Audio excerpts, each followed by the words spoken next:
Os beneficiários do programa. Os beneficiários são alunos da educação básica, né, que são alunos de creche, de primeira a quarta, de quinta a oitava, de ensino médio.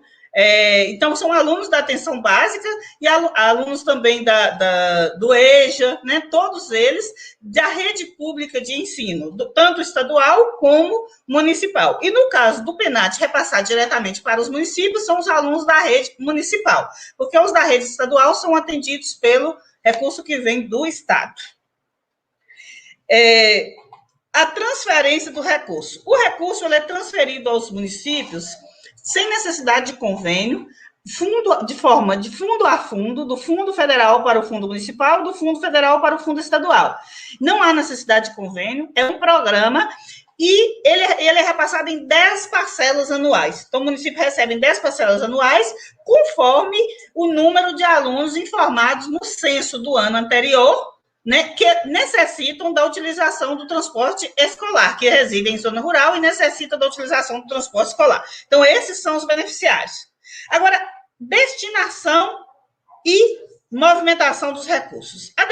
O recurso, ele é destinado para ser usado em quê? O que o município pode pagar com esse recurso? Eu sei que é uma pergunta que vocês, né, devem estar fazendo aí. Eu quero falar com vocês aqui na lei, onde vocês encontram isso aqui, para vocês depois, se precisarem, não ficar claro, esquecer e tal, pode ir lá na lei. O recurso ele é destinado para despesas de manutenção de veículos, né? Qualquer necessidade do veículo que seja do município e que seja utilizado no transporte escolar, pode ser feito com recurso do PENAT. E o que seria isso? Combustível, pneus, uma reforma, qualquer necessidade do veículo que seja do município, que seja utilizado no transporte escolar, pode ser feito com recurso do PENAT.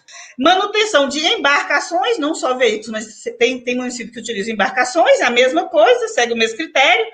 Contratação de serviços terceirizados, então é quando o município terceiriza o transporte, ele não tem um número suficiente de ônibus, vans, né, micro-ônibus necessários para o transporte escolar, então ele contrata terceirizado, né, para poder executar.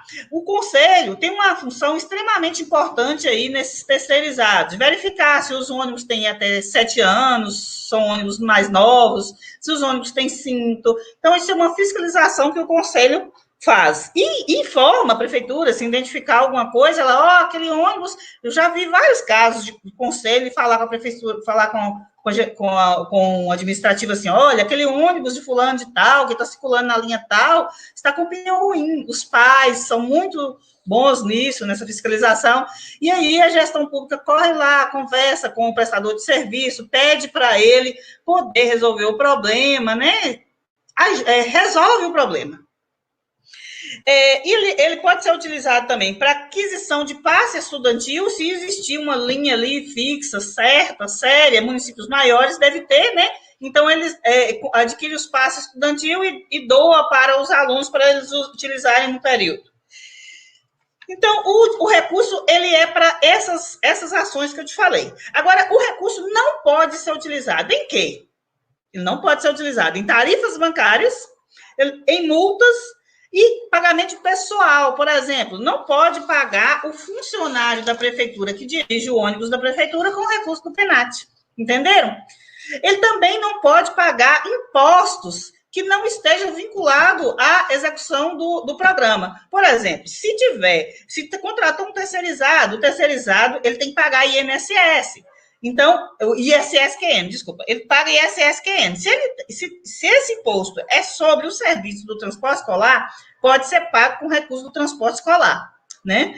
Mas, se não pode pagar, por exemplo, o município tem uma folha imensa, paga um valor alto de INSS por mês, ele pode pagar com esse recurso de forma nenhuma. Mas é de funcionários da educação, pode? Não pode. Então, ele só pode utilizar o recurso para cobrir impostos referente à manutenção do transporte escolar. Ok. Da reversão e devolução dos valores ao FNDE. Existe possibilidade de devolver dinheiro do PENAT para o FNDE, mesmo ele sendo um programa? Sim.